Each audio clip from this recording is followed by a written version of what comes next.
شايفين؟ خطيرة بنارها اهي، شايفين؟ تحفة. فطيرة مشلتتة عسل، قرص فطير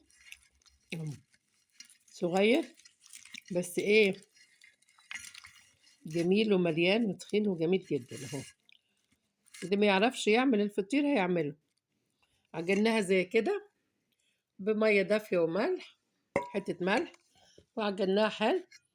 وبعدين كانت أقل من دي، قطعتها 5 صغيرين كده،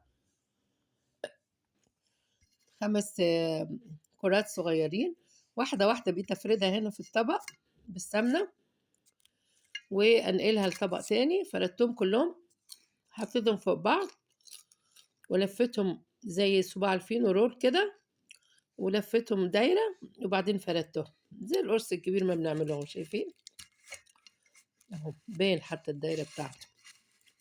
شايفين؟ خطير ومستوي ومورق وايه، تحفة ولا احلى. ورقة ورقة. يلا تعالوا كلوا معايا حلوين، واحلى فطار بالجبن البراميلي بقى. يلا تعالوا كلوا معايا، تحفة ولا اروع. اعمليه ببيتك، صايمة اعمليه بالزيت، فترة اعمليه بالسمنة، تحفة. كل نفسه فطيرة مشلتتة قومي اعملها يلا. خطيرة وسهلة وبسيطة وبالهنا.